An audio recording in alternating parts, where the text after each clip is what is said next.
Good day, dear friends, and you guys are welcome to this tutorial. And on this tutorial, we'll be talking about the parathyroid hormone. All right, we'll be talking about the hormone. We'll be talking about the site of production of this hormone. We'll be talking about the effects of the parathyroid hormone, and we'll be talking about the deficiency and excess levels of the parathyroid hormone. Without wasting time, guys, this is the MBBS Niger YouTube channel, the YouTube channel that is inclined to making the medical student take out his medical courses to 100% pass. Okay, so this is the YouTube the channel. This is a tutorial video on parathyroid hormone, and without wasting time, guys, let us start our tutorial on the parathyroid hormone. So what are the contents of this lecture? I'll be talking about the anatomy of the parathyroid hormone. We'll also be talking about the physiology, that's a function. That's the function of the parathyroid hormone. We'll be talking about the hyperparathyroidism, that's the excess secretion of the parathyroid hormone. We'll also be talking about hypoparathyroidism, that's the deficiency in secretion of the parathyroid hormone. So guys, what is the anatomy of the parathyroid hormone? There are four parathyroid glands, right? From the image on the right, you could spot this. You could spot what I'm talking about. And there are four parathyroid glands, and all are related to the thyroid gland. All right, the parathyroid glands are related to the thyroid glands. Right, so the upper two that develop from the four branchial pouches. Okay, from the fourth branchial pouch, that's the fourth pharyngeal arch, right? And the two lower develop from the third bronchial pouch, that's the third pharyngeal pouch. All right, so each of these parathyroid glands that we say there are four, each of them weigh 30 to 50 milligrams. All right, and they measure about 5 millimeter in dimension. All right, so guys, you could study the image on the right, and you could see that the image on the right just summarize everything we have been talking about. You could see the parathyroid glands on each side, two on each side. All right, you could see that they are related to the thyroid gland. They are on the thyroid gland. All right, you could see the pharynx, you could see the trachea, and this is obvious for you to know that the parathyroid glands are in the neck. Okay, so moving on, you could see another picture, and we'll be talking about the blood supply to the parathyroid gland. I could see that the blood supply to the parathyroid gland is from the inferior thyroid arteries. The inferior thyroid arteries supply this parathyroid gland. I could see the image on the right. You could see the venous supply. It's for you to always know that the venous supply is always depicted in blue color. All right, so you see the venous supply, drainage. Okay, I could see that the venous drainage is from the internal jugular vein and also drains into the subclavian vein and the innominate veins. So I hope you are seeing it. At the right, the internal jugular veins actually give up the branches that drain and the parathyroid gland. Okay, so having spoken about the anatomy of the parathyroid gland, where it is located, the blood supply and the blood drainage, we'll go ahead to talk about the physiology of this parathyroid gland. Okay, and talking about the parathyroid gland, the physiology, we'll actually be talking about the parathyroid hormone. That's a hormone that the gland secretes. And you could get to know that the parathyroid hormone is synthesized and secreted by parathyroid glands, and it is very sensitive to serum, that's your calcium levels, and it is aimed at keeping serum, that's the calcium levels, up in the blood. Okay, and the parathyroid hormone is aimed at increasing your calcium level, increasing the calcium level of the body. All right, you could see in hypocalcemia, right, how hypocalcemia, when there is low level of calcium in the body, this stimulates the production of parathyroid hormone. All right, so in hypercalcemia, when there's a high level of calcium in the body, it inhibits the production of parathyroid gland. Okay, the parathyroid hormone increases calcium reabsorption in the proximal convoluted tubule of the kidney.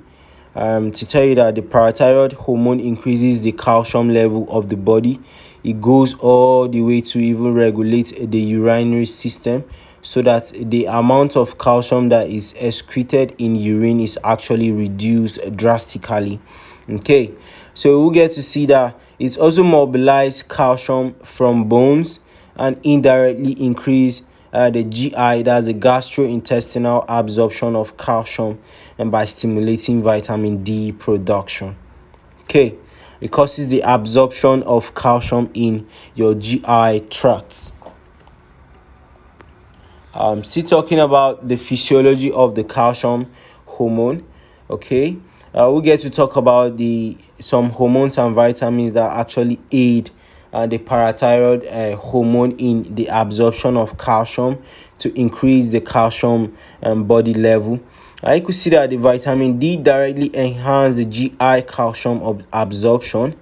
You could see that low vitamin D levels increase parathyroid hormone secretion. So in exchange for parathyroid hormone, vitamin D also does the same work that the parathyroid hormone does, and this work is a work of increasing increasing calcium level in the body. You could see that calcitonin, it decreases the calcium level. So the calcitonin works in opposite way to the parathyroid hormone.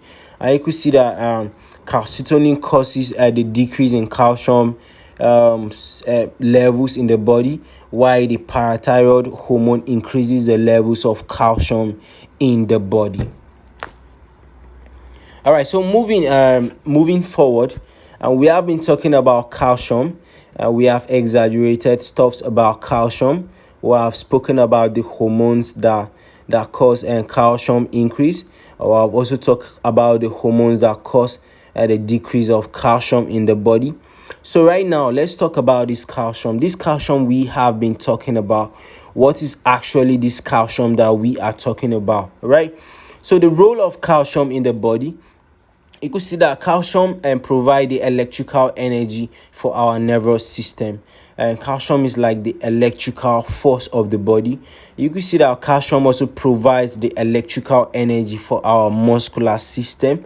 All right, for muscles to function well, the contraction and the relaxation is actually put in place by the calcium. You could see that calcium also provides strength to our skeletal system. Okay, and for your bones to be very strong and not be brittle, you should know that you need calcium in your body for your bones to actually be strong. All right, so those who say calcium is the most closely regulated element in the body. In fact, calcium is the only element stroke mineral that has its own regulatory system. Okay, that's the parathyroid glands.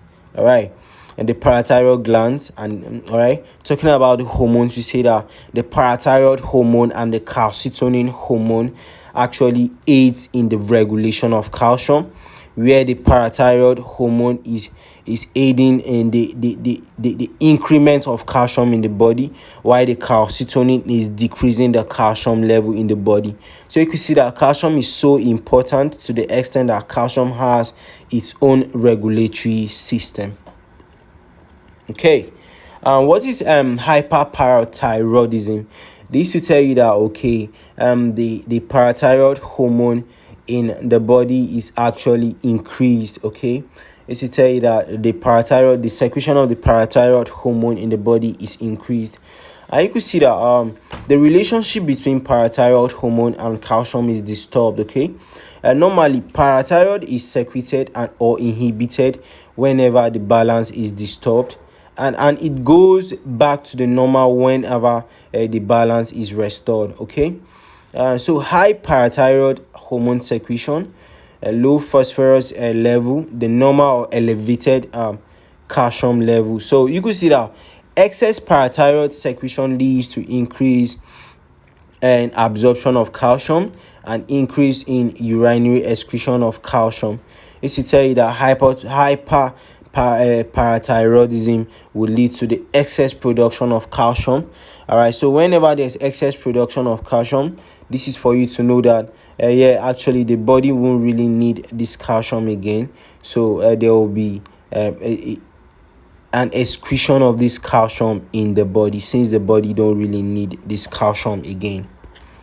Okay, all right, so I think we'll be talking about the causes of hyperparathyroidism. All right, you can see that carcinoma, you see adenoma, I think that's the enlargement of the parathyroid hormones, and the hyperplasia. All right, you could see that adenoma is when one of the parathyroid hormone is enlarged. The hyperplasia is when all the parathyroid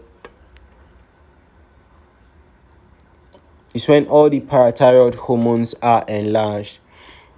Now, what is the clinical manifestation of the hyperparathyroidism? Okay, you can see renal stones, and all right, you could see bone and joint pains. You could see abdominal groans. You could see psychic moans. All right, it is common in women. Right, you could see that you have a lack of concentration. You have depression. That's when there's a high level of parathyroid hormone in your body. Okay, you can see kidney disease. That's on the images on the right. You can see the psychiatric disturbance. You see the the bone loss. Right. What is the investigation? If you want to investigate high thyroid hormone level in the body, you could see that there will be high serum calcium. Sometimes you may find it low, so you have to repeat it again. That's when you are testing for a high level of parathyroid hormone in the body. You could see that the parathyroid hormone in the body could actually get low, but you have to test it over and over again to be very sure. You experience that the individual have a high chloride concentration in his body. All right, an x-ray of the hand to see a bone resorption. Okay, and generally there will be high parathyroid hormone level in the body. Okay, this is still us moving on. You could see an x-ray of the body showing bone resorption. Right, and that's like your bone density will be low, kind of. All right, so we'll be talking about hypercalcemia. And hypercalcemia has a high level of calcium in the body, could be drug induced. Okay, hypercalcemia could be drug induced. I could see that diuretics and calcium supplements. I'm taking calcium supplements in the body. I'm taking diuretics that aid you urinating so much could actually induce hypercalcemia. All right, so elevated parathyroid hormone levels only occurs only with PHP. All right, familial hypercalcemia, hypocalciuria, or vitamin D deficiency. All right, so I think this is just talking about the causes and clinical manifestation of the parathyroid hormone levels in the body.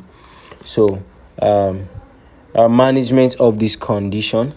All right, so patients can be managed medically in case of hypercalcemia or surgically. So in hypercalcemia, how can you solve this? In case of acute severe hypercalcemia, patients are managed by large volume infusion, right? You see that loop diuretics are used and adjunctively, and other drugs may be added to decrease bone turnover. Okay, other other drugs may be used to decrease bone turnover, right? So primary hyperparathyroidism. All right, so currently there's no definitive medical treatment to the primary hyperparathyroidism. All right, so I think this is just talking about the management, right?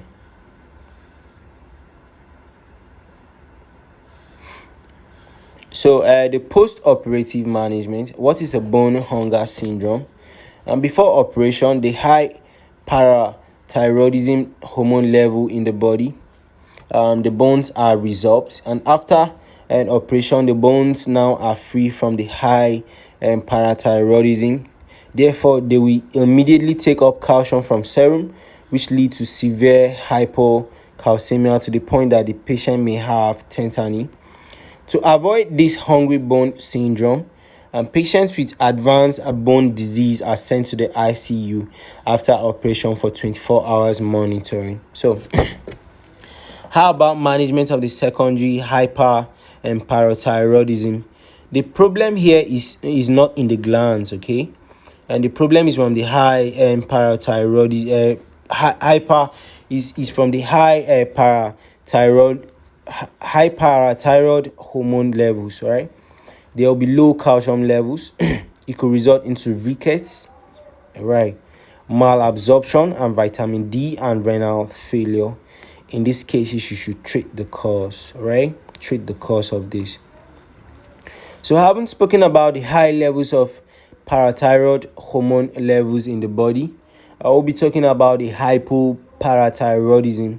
I will get to know that the diagnosis and causes is due to damage to the parathyroid glands from surgery. So this will lead to the low production of parathyroid hormone, which could lead to the hypoparathyroidism. Okay, and developmental defects in the parathyroid gland. This could also lead to a low production of the parathyroid hormone. All right, so also defects in the parathyroid hormone molecule.